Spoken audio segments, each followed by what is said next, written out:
दिया था कि शरारती बच्चा है, उसको डांट पड़ी, थोड़ी सी जुर्माना भी लगा। सृष्टि, दूसरा कौन सा शेयर है जिससे कुछ सीखने को मिल रहा है? तो दूसरा स्टूडेंट जो लिस्ट में है वो है, उसका नाम है बजाज फाइनेंस। और इसकी कुछ क्वालिटीज़ की बात करें तो देखिए, एक ऑलराउंडर साबित हुआ है और इसने काफ़ी शुरुआती अपने दौर में ही समझ लिया था कि इसकी कोर कॉम्पिटेंसीज यानी इसकी पकड़ किन चीज़ों पे है, उसको उसने ग्रो किया और साल दर साल जो है आप देखिए ज़बरदस्त प्रदर्शन जो है अक्रॉस द सेगमेंट्स में ये करता हुआ नजर आया। एक लीडर है अपने पूरे स्पेस में।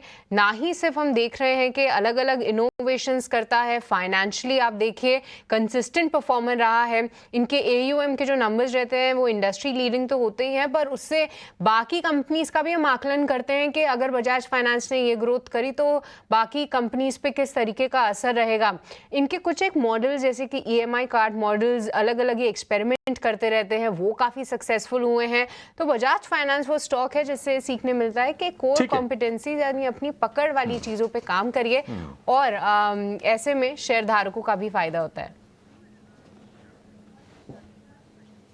ठीक है, अपनी स्ट्रेंथ पहचानिए और उसके स्ट्रेंथ के हिसाब से आप अपने फैसले लीजिए। इसकी बात है, देखिए सुपर्ब ग्रोथ दिखाया है कंपनी ने, अपने कोर स्ट्रेंथ पे फोकस कर रहा है। लेकिन यहाँ पे ऐसे है कि बहुत स्मार्ट बच्चे और आ गए हैं क्लास में, चाहे वो जियो होने दो या फिर बहुत सारी कंपनीज है जहाँ पे आपको कंपटीशन और आगे चल के हीटअप होते हुए दिखेगा। तो जब वो कंपटीशन हीट होता है तो ये बच्चा कैसे करता है, ये आपको वेट करके देखना होगा। लेकिन हाँ, फिलहाल ठीक है, आप अगर मतलब बहुत बड़े टारगेट नहीं, लेकिन आपको अगर सीएजीआर 15% कमाना हो तो ये फिर भी देके आपको जाएगा। ठीक है, 15% का सीएजीआर सालाना रिटर्न इक्विटी मार्केट में डिसेंट माना जाता है, बढ़िया माना जाता है। तो आप आगे भी इस पर भरोसा करके चल सकते हैं। हमारे साथ शरद भी रेडी हैं। शरद, बताइए, आपने किस शेयर को चुना है और क्या सीख मिली है? पहला शेयर बताइए अपना आप। जी बिल्कुल, सबसे पहला जो शेयर मैंने चूज़ किया वो है डिक्सन टेक। अब यहाँ पे जो है इसका एक ही मात्र जो लर्निंग मुझे भी मिला है थ्रू आउट माई करियर, जितना मैं इसको फॉलो किया हूँ इस कंपनी को, ये सही समय पे जो है सही मौके को भुनाया गया है। सबसे पहले भारत की जो एक्सपोर्ट है, उसके अलावा स्मार्टफोन्स, ये जो एरिया है यहाँ पे आत्मनिर्भर का स्कीम भी चला। यहाँ पे भारत में एक्सप्लोजन हुआ जियो के बाद, स्पेशली जो आपके स्मार्टफोन्स को लेके, उसको लेके जो है डिक्सन टेक जो है एकदम सही समय पे बना हुआ था ताकि वो एक्सपैंड करे। और ऑफ कोर्स वाइट गुड्स की बात करें तो अभी भी भारत अंडर पेनिट्रेटेड है। तो देखेंगे कि बहुत सारे जो ब्रांड्स हैं उनको, इंडियन ब्रांड्स को ये प्रमोट कर रहे हैं और बहुत सारे जो बाहर के ब्रांड्स हैं उनको भी वो जो है ओवरऑल वर्क कर रहे हैं। इनकी बिजनेस देखें तो मॉडल सिर्फ 4 से 6% की मार्जिन की है, पर जो वॉल्यूम है, जो ग्रोथ है, वो एकदम सही समय पे कंपनी आया और यही जो है रिटर्न्स इन्वेस्टर्स को भी मल्टीफोल्ड रिटर्न्स मिले हैं। तो ये मेरा सबसे पहला जो है सीख रहेगा।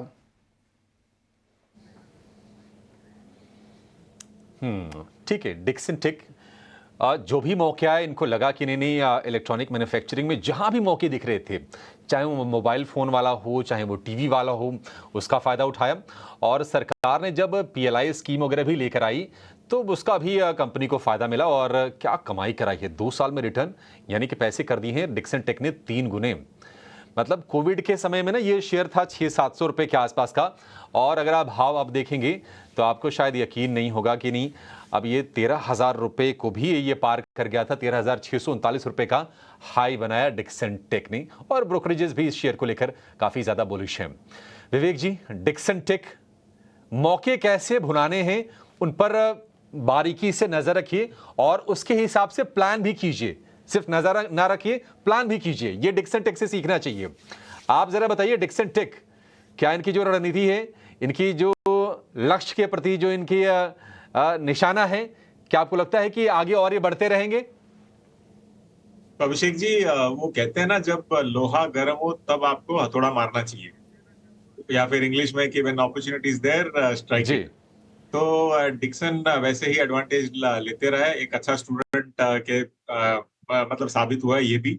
और जहां जहां इसको मौका मिला, और हमको ये सीखना है कि बाजार में, मुझे मालूम है 3,000 रुपए से लेके कई बैरिश व्यू वाले कि अब और ऊपर नहीं जाएगा नहीं जाएगा बोलते बोलते ये ऊपर ही जाते गए हैं।